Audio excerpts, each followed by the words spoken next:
Well, hello, everybody. It's that time again. It's Leeds United in action. This week, it's Millwall on Wednesday night. This fixture, for me, I don't know why, but it's always pumped up a lot of well, we know why, really. It's pumped up a lot of rivalry, would you say? I don't know. Maybe EFL Championship rivalry. I've been to the Den once, and that was to see Leeds United win 1-0 Ross McCormack, but we have got a dismal record down there. Unfortunately, we've not really turned up over the years, but obviously last year, Leeds win down there 3-0. The quality kind of overshone. But Millwall coming in some really, really good form, of which I didn't even realise, but I think they've won the last three, beating Burnley at the weekend. And I've got my old mate on, Dan, from Lions TV, to go through it all, everybody. So make sure you're slapping a like on the video. I'm sure I'm going to get a lot of abuse from Millwall fans as well, but let's keep it PC, everybody. Without any further ado, Dan, how are we doing, mate? All good? How you doing, mate? You good? Yeah, mate, all good. It's an interesting one, this one, isn't it, Dan? It's like we've got our local rivalries. We've got who we think maybe we dislike in the footballing world. Obviously, you, West Ham, us, Man United, and all this sort of stuff. But over the last sort of like decade or 15 years, it appears like us lot have clashed over the years, and it's maybe a lot more to do with the fans, maybe. But we've bottled it when we've been down to the Den for many a year, so it's going to be an interesting one. Yeah, very much so. I think a lot of people might not like that I'm going to say this. It's almost like a common ground between our fan bases. There is a rumor, it's a bit of a conspiracy theory that I've got a soft spot for Leeds. That's actually come out in your press that time. Do you remember that when you beat us 4-3? Yeah, I can't confirm or deny. Me and Dan have had chats. It's not that. I think it's a healthy rivalry. I think there's common ground between the fan bases. You know, working class, proper old school fans. There's not many clubs like that left. So yeah, it's healthy, mate. It's good, isn't it? I don't do these collabs ever. I don't do it because Millwall are. Not because I'm that good at what I do. That's not what it is. It's because Millwall are of a mentality, and that's what I don't do in personally. Is listen, I'm not your mate. We are mates. Yeah. For 90 minutes on Wednesday we won't be, and then we can be again after, depending on the result. But Millwall have the mentality that listen, we're not mates. We're going to war it, and that's that. Do you know what I mean? I don't want to sit here and chat with you, but obviously you are a mate of mine. We've known each other a long time, so and you're good at what you do, mate. So I'm happy to come on. No, it's a pleasure, Dan. Dan's one of the OGs in the YouTube game as well. But it appears, mate, like it is a bit like that, isn't it? And it's interesting you mentioned that with like I've done something with a Sheffield United fan not long ago, and it did feel something similar. Like you reading the comments back, and some people were actually direct messaging me, believe it or not, being like, "Why are you doing this? Why are you doing this?" And it's like, yeah. I wonder if the mentality of the fans is a little bit similar. Obviously, everyone hates Leeds, so it's like we're sort of in this sort of like space by ourselves, battling against everybody else. But Millwall, you don't really think of it, but probably are quite a disliked club as well, aren't they, across the scene? So for for a fair few reasons. But yeah, would you say there's a rivalry there, Dan, or do you think it's just more sort of like, I don't know, maybe fans? No, I think that there's definitely a rivalry. I did a video a few years ago actually with Copper Knightley. They asked me to meet him down at the Den, and they did a big thing on the Leeds rivalry. I don't know where it's come from. Maybe it's the fan bases from back in the day, and it's just carried through. But we're definitely going to be more up for it, even more so than any other game come Wednesday night, especially with the main man back in charge now. That's why you got a result last year, because you had Gary Rowett that didn't want to cross the line. He's just not interested, Gary Rowett. Oh, no, we're just going to sit back. Whereas Neil Harris, as you saw on Sunday, speciality is turning over bigger teams, shall we say, at the Den. Do you know what I mean? Were you there in the I think you were, the playoff semi-final in League One, when I think Beckford missed a penalty for us, and Jimmy Abdu scored, and it was like 1-1. I think there was about 40 Millwall fans there because of the. I wasn't there that night. I wasn't there, but there was 900 Mill fans. Yeah. It looked like a very small amount, didn't it? Yeah, but it was because, Dan. It was because from what we heard anyway. I think this had happened for a while anyway, but they'd got. I think it was like restricted for whatever, well, probably for the obvious reason, but it was restricted. And all I remember, and I'm not sort of glazing here, but is the noise. I was like, wow, for a small number of them, they are making massive noise. And that's what I'll always say about Millwall fans, to be fair. They create some noise for how many of you there are, really. Yeah, I remember it was in that little, you've moved it there, haven't you? Opposite the home stands where you put the away fans down. But at that point, it was on that little corner where it curved round and those yellow seats. That's where they was that night. Yeah, but, I mean, look, the Den, lately again, it's been buzzing. It can be, you get a lot of tourists down there because it's the local club to central London. Mm. And they come over, they want to go to a game they can't afford or get into a Premier League game. So you're getting a lot of tourists down there. So it's not always brilliant, but for especially Wednesday night, it'll be absolutely rocking. I remember, I think it's the first year we got back. Yeah, we got promoted and we played you in, I think it was 2017-18, and we played you at the Den. And Aidan O'Brien scored, we won 1-0. And I remember I see it on Twitter afterwards, he went round like wildfire. He was a Leeds fan. He said, fair play to their lot. He said, they're fans. He said, but that place is like a effing zoo. He went. We loved it. Like, that's a compliment. Like, Mill fans loved that. Everyone was sharing it and laughing and sending it to each other. You know what I mean? Yeah, that place. I think as well, Dan, it feels like, and I know you're probably going to like sort of cringe at this, but it does feel like anytime Leeds come to town, it's not just Millwall. It's like I think Bristol City sold out of the weekend when we came down as well. Yeah. Feels like any time. Millwall's definitely unique, but it feels like everywhere we go. That's why maybe with Leeds it can be more difficult because like Norwich of yesteryear and Burnley and Luton, but then you get Leeds coming down, and I've always felt that teams increase their levels by like 10%. You'll have not as in that they're not trying, but there's more fans there. They're more up for it. It's like, we'll beat dirty Leeds sort of thing, and it just feels like there's always like a vibe like that when Leeds come to town. I mean, I've said to you before, like years ago, like I can't believe like you're back in the Championship again. I know. I mean, growing up, and then obviously in my teen years, you're Bowyer, Viduka, Harry Kewell, Tony Yeboah. You're in the Champions League semi-final, beating AC Milan at Ellen Road. Yeah. You're right up there. So now to see you keep bouncing between the two, it's surprising. But yeah, we'll enjoy it while you're still here. But I'm still quietly confident for you that you're going to go up again this year. Yeah, what have you made of it, Dan? Obviously, you saw we came down. Obviously, Farke, the Leeds struggled last season. The old Leeds are falling apart again. Tag came round, 3 wins in 11, got to the playoff final. That was fun. But what have you made of sort of like Leeds' sort of, I guess, latest championship campaign? I mean, obviously we've got Farke's in now. We've lost Rutter, we've lost Somerville, lost Archie Gray as well. 3 big players, but I guess it's pretty impressive that Leeds have still been able to maintain that standard. Yeah, they'll always be there or thereabouts. So they'll always, if they lose those players, like we've lost, I mean, arguably a big player for us, Zian Fleming. Yeah, we will now. It might take us time to replace him, to find the right player, but that won't happen at Leeds. You'll get other players come straight in. And I've literally, not to feed into the theory again, I've literally watched I think every game of yours this season. Yeah. Watched them all live. I will say that I don't feel, from what I've seen, you've got that outstanding level of quality above, like you had a couple of years ago when you went up. And I said to you, Mike, you was unbelievable that night. Do you know what I mean? Yeah. Got some good players. I like, is it Tanaka? Centre midfielder. Aronson, I like him. Joel Peru frustrates me because I put him in my EFL dream team. And he can score a goal, but mate, honestly, I've watched him. So he can't trap a bag of cement, but he can get on the end of crosses, can't he? Yeah. Right, from what I've seen, is that right? Like he kept losing the ball. I like that. Is it Noto? Yeah, Nonto. Yeah. He can stay on his feet when he's not on his arse. Yeah, he spends half the time on his arse. But no, I think Farke's proven manager in this division. He's done it before with Norwich, and I'm pretty sure you'll be there or thereabouts. You have to recover from Wednesday's defeat, obviously, and then after that, you'll probably build a bit of momentum. This coming Wednesday's defeat, I'm talking about. You can build a bit of momentum, get back. But no, listen, I've got no doubt in my mind that you'll be going back up. What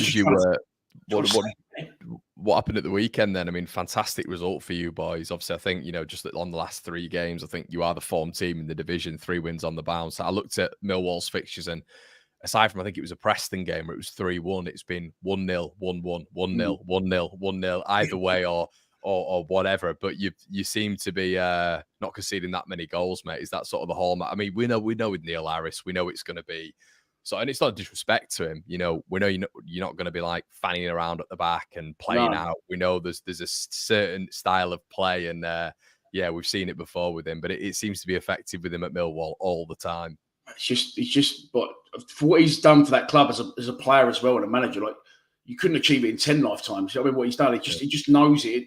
And I used to find Gary Rowett football quite boring. I don't find his football boring, Harris. Yes, it's old school. Yes, it's direct, but I feel that everyone's playing this, passing it around the back now, and I just feel that because everyone's doing it, it's not a new way anymore, is it? Because everyone's doing it. Maybe the old way is the new way. And we know what we're good at. We got Joe Edwards in and tried to play out, and I was all for that, and we just didn't have the players to do it. And now we've got Harris back in. He knows what we're good at, and it's not the greatest football we've ever watched, but it's not boring. It's aggressive. It's playing on the front foot. It's get the ball in their half, get on the knockdowns, get on the second balls. And talking about Burnley on Sunday, they're doing this, which Leeds do, but whenever I've watched Leeds this season, when you pop it around and you're trying to move the ball quick, there's an intensity about it. Yeah. With Burnley, they're just... I said to my boy after about 20 minutes, I don't think we're in any danger whatsoever. Really? No, they pass it at points. It was almost going to like a snail's pace. They was knocking it around the back, but they seemed to have no urgency to get it forward at all. They didn't have any pace like going forward. They had a couple of snapshots from outside the box and went wide. Other than that, they didn't have anything. And then we sort of grew into it. We got a couple of bookings, which helped raise the fans a bit. Honestly, Millwall, like I've said it before, if you chase the goalkeeper down as a striker from like 20 yards, you chase him down, but you don't get there and you slide in, that'll get as much of a, accolades as a goal. But they're not. It's why everyone loves Ampadu at Leeds. If you put in a big tackle, Leeds fans just love it. It's like a goal. It gets them going, doesn't it? And then we just sort of grew into the game. Yeah. And then it's a New Harris classic. It's a New Harris special. 1-0, Jake Cooper, done. I see him getting some serious grief online, Scott Parker. But I didn't think they was that good. I mean, obviously they didn't have Fleming, and he's been playing as a lone striker for them. Yeah. And he couldn't play against us. But I don't know, they just... So Leeds do it really well. Pop, move, get beyond, players beyond, little three-man moves, and do play it around the lot, but you're always looking to get somewhere with it, and you're using to use like the Yellow Road crowd to bounce off and the intensity. But Burnley were doing it, but they were just, at points, because Millwall will go, all right, not a problem, you have it there, we'll see it. We won't be coming out of this shape, and now you've got to try and break us down. Do you know what I mean? Yeah, definitely. I think with Neil Harris, it's always sort of been the same. I mean, when he was a player, he was a thorn in our ass as well, consistently. But that's what. Yeah. That's when we beat you at home in the playoffs. 1-0. Was it 1-0? Yeah, he scored the goal. That's where the photos from. Yeah, he loved it against that, and I think he loves it as a manager as well, doesn't he? But he's proper Millwall, and it feels like going into this one, mate. I mean, set pieces wise, we've actually been pretty good at defending them, to be honest. We've got two monsters at the back in Strauch and Rodon, and we've been pretty decent, to be fair. But it does feel like with Millwall, it's always going to be a different task. It's going to be very, very physical. I mean, I guess the weakness, and I'm sure Harris will have looked at this, is putting the ball on our goalkeeper, Dan, because our goalkeeper, I mean, look, my subscribers know what I think about him, but he's in a game like this, he's a bit flimsy, he's a bit weak, and you do wonder whether or not Harris is looking at that and thinking, we'll put Jake Cooper about 6'15" on him, and we'll see what happens. And I don't know, maybe Millwall are just going to be playing into the channels, playing the percentages. Is that how you see them setting up for this one? Yeah, obviously you're going to have a lot of the ball. Well, we've been playing 4-5-1 really, or 4-3-3, but more in defensive way. But at home. A lot of people are calling for him to go two up top, but I definitely don't think he'll do against you. I think he'll play Macaulay Langstaff as a lone striker who will do the dog work, run the channels, and we'll try and put it on you when we can. With free kicks, we might win sort of one halfway with long diags up from Joe Bryan towards Cooper. But Cooper scored, obviously, it was a good cross put in by Femi Aziz for the goal. We're not scoring as many goals as we used to now, especially Cooper from set pieces, because everyone's wised up to it. They're doubling up on him. So we don't score as many goals from corners and set pieces as we used to. So I think it will be tight. Yeah, I think it's going to be a tight game. And I think, we'll have to try and bring aggression into it, shall I say, and stick a few people up in the air and get the crowd up. Do you know what I mean? The crowd will already be up for it, but that'll definitely help a little bit more. But yeah, I think he'll set up to be very compact. So he'll say, okay, we've got the ball. We're not going to come and press, and we're not going to break our shapes. You can break the press.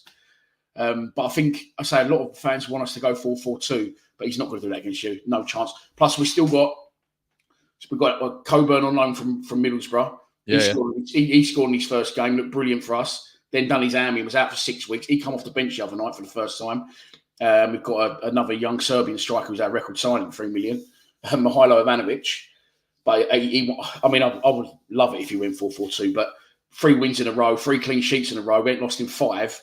He'll play George Underwood in that 10, and he'll be a little bit more compact. So I think it'll be low scoring. Yeah, it does feel like that, especially when you look at Millwall's record. But where do you reckon Leeds can get at you, Dan? Are there any sort of weaknesses of which, clearly it's defensively looking pretty all right at the minute? We haven't got the greatest team in the world, but they're all solid. I mean, we got our fullbacks are solid. Joe Bryan and Ryan Leonard, they're both in their 30s, but they're both just good, experienced pros. And the amount of people we've seen. Jack Clark done it last year for Sunderland, trying to get at Ryan Leonard, and just when he first signed for us, he wasn't that good. He was that good. He was a box-to-box central midfielder apparently. Like, no one can get around this geezer. He's unbelievable. And every single winger that comes down, it just does not get a kick out of him. Right. I think pace could be the only way you're going to do it. So we haven't got the quickest side, and then we don't do it enough. We sort of go wide, ship it into the box. I like the way that you already play this way. You'll do the little 3-man moves and players running beyond him between full-backs and centre-backs. You know what I mean? That Noto, he is a danger, let's be honest. I said, joked earlier, he spends a lot of time on his arse, but you need that magic man who can pull something out the act, don't you? That's what I felt Burnley lacked as well. Yeah, they had the like Coleo show, didn't they, for Burnley? Did he just not make his mark whatsoever? Just quiet. They looked low on confidence. They didn't look that interested. They had the ball for like 15 minutes early. Pops it around the back, like I said, didn't really progress anywhere. Then after that, you just got the feeling. I mean, usually 1-0 up. I saw an interview with Neil Harris, and they went 3-0, 1-0 wins in a row. He went, well, I'd like a second goal. Yeah, obviously. But usually, squeaky bum time, we'll now biting towards the end. I said to my son, I said, don't feel in any danger here whatsoever. Yeah. But where we'll try and hit you is obviously early, strong start and try and get an early goal. And then if that does happen, then it could be fun trying to watch you break us down for the next 80 minutes or so. But yeah. Yeah, that's what we've kind of had to do really we're kind of having to do that most weeks now, just breaking teams down. I mean, yeah, Sheffield United were even time wasting against us really, but I don't know if you caught that game, Dan. I watched the whole game, yeah. Just walloped them, just absolutely walloped them. Yeah. So that was. I think they tried to come at us a little bit, but once again, it's just that old adage: you come at us to play a little bit of football, and we are just going to pick you off. But we've got a few injuries out for this one. Obviously, Ampadu, Gruev have been long term. Ramazani is the new lad from La Liga who just looks frighteningly good. He's out for this one. But Dan James has looked all right, mate, coming back into it on that right-hand side. Jaden Bogle's back as well, right wing back. But how have you looked in terms of injuries right now? Is Brian out for this one? Is that right? Is he out? I don't know. I don't know. Someone just mentioned he's picked up a few bookings, so he could be out. I need to check that for. I've got a film later, so thanks for the little tee up. I'll have to have a look at that. Yeah, it could be. We signed. This is the thing. I mean, a lot of our fans ain't been on board with Neil Harris, and I say the protection you all gave Gary Rowett, and you won't give it to Neil Harris. What we've got this season is we've got a lot of good young players that we've actually bought as well. We're not loaning 5-6 players a season, so we've bought these players, and as soon as we bought them, we bought the striker injured from Serbia. Yeah, Coburn got injured his first game. Like I said, Bradshaw got injured within about 2 weeks of the season starting. So we've been playing just with Langstaff, but now they're all sort of coming back. We've got Billy Mitchell still out injured. Tom Bradshaw played in the reserves yesterday, so they won't be available. But the team that's going to play, I think he'll play, has been the team that's been sort of the core for the recent good run of form. Do you know what I mean? Are you expecting? What's been going on with Duncan Watmore as well? I mean, has he just sort of revitalised his career a little bit? He's done all right, top scorer. So at the start of the season, when we signed Watmore, I don't really pay a lot of attention to other clubs' players. When we signed Watmore, I know him. I think he's a good player, and he was when he came in. Then it can happen with wingers, can't it? He completely went off the boil. And then I started the season. I did a video and said he's shot to bits. Him and Romain Esse aren't any good, and then they both since then become our top goal scorers. So shows what I know. But Watmore, yeah, he's got 5 goals, I think. I thought Esse looked good. when I've seen him play. I said, it was always the player in there, but it was his final ball or his final decision making. And we've seen bits of him, but it just shows you what a run of games can do. Yeah. And he looks, we'll be lucky to get hold of him now. He looks frighteningly good. But getting back to Watmore, yeah, I think his missus had a baby, so he wasn't in the squad at West Brom or the game before West Brom. He come back in for West Brom, I think, maybe had a few sleepless nights with a newborn because he looked slow. And then we've got this other young player now from Reading, Femi Aziz, who started the other night. He came off the bench at Swansea, set up the North for the winner, and then he started instead of Watmore, and he set up Jake Cooper. So, yeah, I mean, nice headache to have for Harris, but tough decision to make. But I think he got man of the match on Sky Aziz as well, so I'm hoping he'll stick with Aziz because I do like Watmore. He's 30 years old, but I think that initial flurry he's had, I'm not sure he'll continue that throughout the season. So it can happen with wingers, can't it? He's done well what he's done so far, but definitely, like you say, testing your keeper, like balls into the box. That Aziz has got a great delivery. And on it feels like since I'm just looking here. Since the 24th of August, aside from Sheffield Wednesday and Preston, it is pretty much a goal has separated everything. It's remarkable. There is no real goal. I mean, the games you've won by 3, Sheffield Wednesday and Preston, obviously, great results there, but I can't believe the lack of goals. I mean, obviously you lost to Cardiff, didn't you? You lost to Luton, but there's just no goals, is there, in these games? It's 1-0 here. We've been known for being hard to break down, clean sheets, and not scoring many goals. At the start of the season, we scored 7 in the first 2 games, didn't we? Or something? I know 5. Yeah. We lost 4-3 to Bristol City and 3-2 to Watford. Yeah. Without any real strikers. So we've never been a team that scores many goals. But again, I saw Neil Harris in his interview on Sunday after we beat Burnley, and he said, the first goal, in any championship game is vital, especially for us. So he knows. And it's about Preston, they just quit, and that's nothing to do with it. They're one of the worst sides I've ever seen, Preston. And then they've gone, they was doing like pits up straight up after that. It's a mad league, anyone could beat anyone. Another thing I'll give Harris credit for is we've not lost the game all season, like by more than a single goal. Like you're saying, there's not been many goals in any games, but that's true. We've not been spanked like you spanked us last year, 3-0. But that's because Rowett was in charge. That's why we never had a cup run on the Gary Rowett. And I will put Leeds in that bracket of being like you said. All clubs are up for playing Leeds, and it's a bit of a bigger fixture. Down the years on the Neil Harris, we've knocked Leicester at the FA Cup when they was champions of England, 1-0, unsurprisingly. We knocked Watford out when they was in the Premier League in the same season, 1-0. We beat Everton 3-2 at the Den in the FA Cup. And we've done it under Harris before against you. So yeah, he's a bit of a speciality of his. He knows what we're good at. He knows what we're not good at. And I'm sure on Wednesday, I think it'll be tight, man. I don't think there'll be a lot of goals again, but yeah. If Joe Bryan is missing, is he a big miss? Joe Bryan, is he a big miss for this one, mate? It looked like on there. Bryan is out. Yeah, number of bookings. Yeah, he picked up a few. Well, this is the thing. We've got Danny McNamara again. Danny McNamara is an out and out defender, and that's why at home he's been playing Joe Bryan's because Joe Bryan's really more of a. We played 4-5-1, like I said, but Joe Bryan's really more of like an attacking left back. So Danny Mac can't get in front of Ryan Leonard or Joe Bryan, but a lot of people are saying, why ain't he playing? Because he doesn't. He's not very good at going forward, but he's a fantastic defender. So he'll come straight in then for Joe Bryan. Cheers, Dave. He just sort of saved me for my preview then as well. Because if I had not checked that out, I would have said Joe Bryan left back. So well, you're gonna love this, Dan, because it's a very underdog mentality. But just like every other team's fans, Leeds are a completely different breed to any other team in this league. Money talks, and the gap is mental. I think the last bit of that is, I mean, the first bit of it will fire you and Dave up, I'm sure, Dan. But I guess money talks and the gap is mental. Leeds right now, I think we're paying the most in the division. We've got a mass amount of players. I mean, we've got internationals coming off the bench. Do you generally feel, Dan, that gap is sort of getting bigger and bigger and bigger now? Leeds in the second season at this level. We know we're a big club, obviously, so we're going to be at this level, especially we're going to be able to attract players. But it does feel right now, mate, and we've been saying it for years. But that gap is, we've got. I'm sure you've heard of him, Manor Solomon.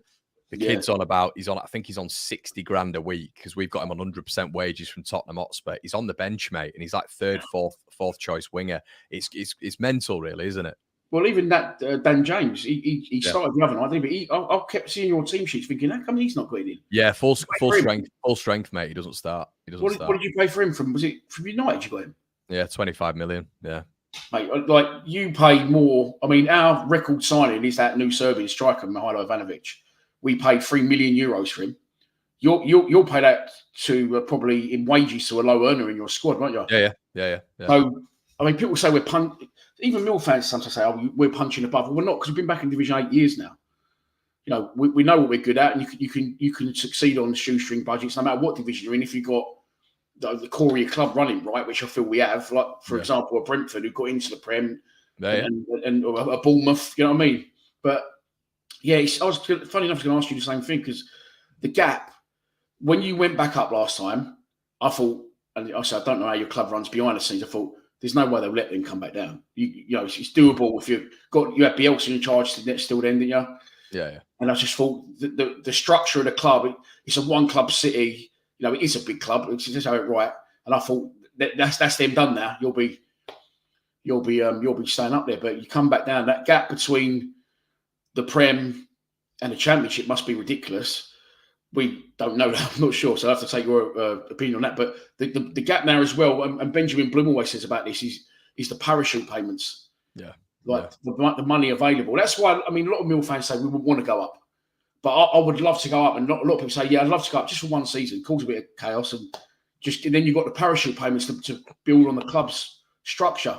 Yeah, I always thought that, Dan. You know, that's an interesting point. Do you know what I said? I remember being on a video and I said, do you know, I'm never going to complain about Leeds again. I'm never going to moan about Leeds again. And you get to the Premier League, and you know, you see Millwall's coming to that. You see your Liverpool's coming to town, your Man City's, your Chelsea, and all this sort of stuff. And I'll be honest, Dan, when they're licking you, to pull yourself back and try gather some perspective when you're losing 5, 6, 7, 8 games on the bounce, and some of the teams are just literally passing in combinations of which you've never seen before, and it's 3 passes and they've scored. It's tough, mate. I mean, I've got one of my good mates is an Ipswich fan, and he went, mate, I prefer it. I hate this division. I said, but what you prefer, yeah. I said, yeah, but come on, mate. You know, you if you do come down, which they probably will, those parachute payments are going to give you such an elevated level of, you know, being able to get back up there, because you're going to be, you know, set up really for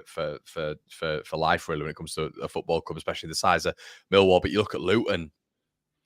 They've struggled, haven't they? They've really, really struggled this season. So they're another one who you can keep an eye on. But it wouldn't surprise me if they make a late surge. But to be honest, Dan, I'm looking at it, and people are saying stuff like, oh, Wolves will go down. You know, Wolves have got about 13, 14 international players. They're not going down. Do you know what I mean? It'll equal itself out during the Premier League season. You will get those 3 teams who went up being right at that bottom, in that bottom 4. So it feels like right now, mate, that gap is just getting bigger and bigger and bigger. And you look at these teams, Brentford, you know, Wolves, Crystal Palace. Are they really going to be in any threat? They're not, are they? They're really not.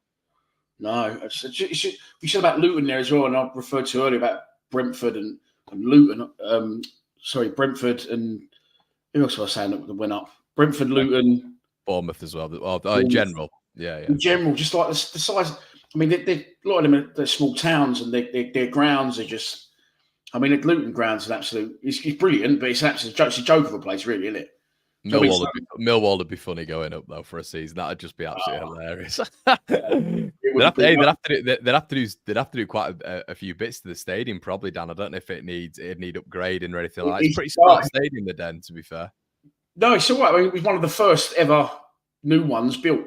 Yeah. After the Taylor report, so they are planning to build the main stand, to bring it up, meet the corners in there, risky. And it's going to be like a new press and all that. That's what they're gearing towards. Yeah. Definitely gearing towards it. But if we went up, I mean, we went up once when, funny enough, I first went Millwall in 1985. I was 5, and then 2 years later, we got promoted for the first and only time in our history to the top division. So I'm a 7, 8, 9-year-old. I think it's just normal. Obviously, it's never happened since. So I would love to go up. I mean, they'd probably do Monday morning kickoffs or something. They couldn't do us on the 9 a.m. on a Monday kickoffs after, but it wouldn't be due Saturday afternoon at 3 p.m. But yeah, I would love to go up, say, for the parachute payments. Also, just for, especially now, my son comes with me. He's nearly a man now, so just to have that one season. Well, I say it would be one season. I've just reeled off earlier the scouts we've taken, especially at the Den. Do you know what I mean? That would be. We probably wouldn't get a point away from home. Not one, I don't think, but out home, I think we turn a few over, but it's just getting there for us. You know what I mean? Although Do you think the division's weaker this season? From from a Leeds fan looking at it, obviously Leicester, I thought it was like frigging Avengers, wasn't it? The amount of players they had in Didi, Vardy, Pereira, Yeah, Vestergaard, Wout Faes. They had an unbelievable team. Southampton as well. Still had a very, very good team coming down, I felt anyway. yeah. And obviously it's such a surprise package, and there was us. But it feels this season, I don't know, Dan, but it feels outside maybe Leeds, Sheffield United. I mean, you wouldn't even put Burnley up there, would you, right now? I think that'll be the top two, you and Sheffield United. That's what I think it'll be. But you know what, as well, Dan, the stats all back it up, mate. They're not creating a lot of chances, and that's going to equal itself out, over the season as well when it comes to Burnley. But it feels like, from a sort of outside perspective of Leeds, do you think it's a bit of a weaker division this season? Yeah, I do. Obviously, you had Portsmouth come up, didn't you? Oxford come up, and Oxford started all right, but you watch it, say everything balances itself out. They'll drop like a stone now. Oxford, they've done all right. I don't think Pompey have hardly won any games, have they? At all. No, Derby have done all right, haven't they? Derby have done all right. I mean, and I remember last season, excuse me, when Brout was in charge, I used, and I say people used to defend Rowett more than they did Harris. And a lot of people would say it was a really strong division this year. Look how strong the division is this year, last season. And this season, yeah, it's definitely. I mean, as a Millwall fan, the fixtures come out, and I shouldn't do it because we finished, I think 7 out of the 8 seasons we've been back in the Championship, we finished top 10, or top 12 at least. Only one season, but as soon as them fixtures come out, I'm thinking straight away, right, who's the 3 we can finish above? That's, you know what I mean? Maybe I shouldn't think like that, but yeah, I mean, this season straight away I thought, right, Pompey, Oxford, Cardiff, although they've picked up, I didn't think they're a very good side. There's a lot of mediocre sides, but like you said, I watched the game. Your Bristol City game as well, like they were well up for it, weren't they? It's just it's gonna. There's always going to be that edge to it for other sides in the Championship because this again. Let's be honest, you would hope you're not going to be in this division for a lot longer.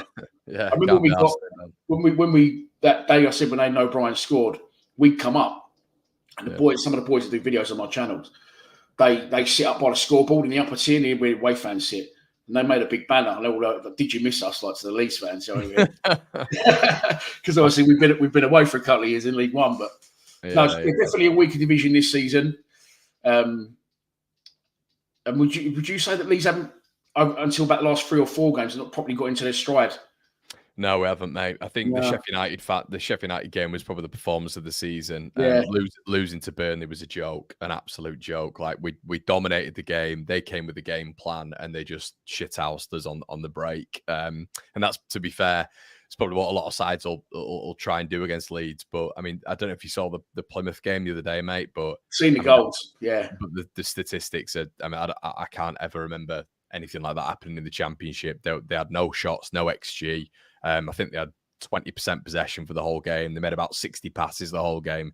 We just absolutely steamrolled. It should honestly, on a different day, that's 9-0. So it's one of those where if we're in full flow, we can damage teams a lot. But it just depends what Leeds turn up, mate. I think I've got to a point now with Leeds where there's no excuses. There's no excuses this season. We're the most lucrative team. We've got the biggest budget. We've spent a lot on our team. There's no excuses for me anymore. So the expectation is to go down to Millwall and to win. But I'm not.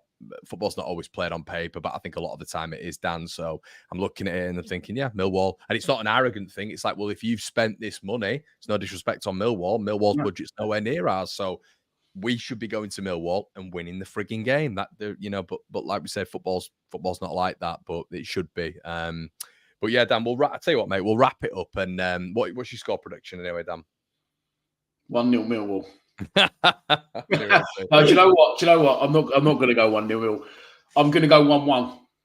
Okay. Because we've had 3 1-0. And again, I'm just looking at the stats now and we've had 3 1-0 wins in a row.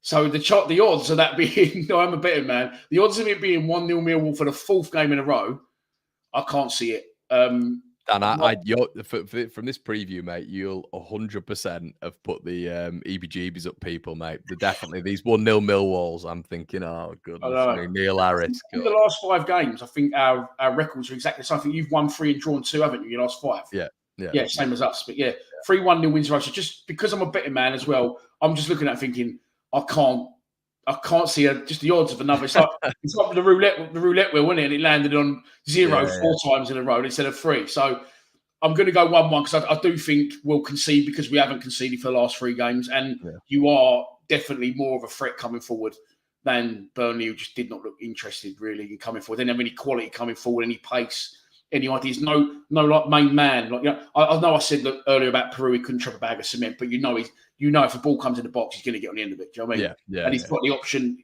and the opportunity. He's going to get them with the balls coming in, and you're going to have No-Toe trying to jink in between people and take his shots from outside season, like outside the box, like he did last season against Ellen Road when he scored that really good goal. It was him, wasn't it, that scored? Cutting from the left.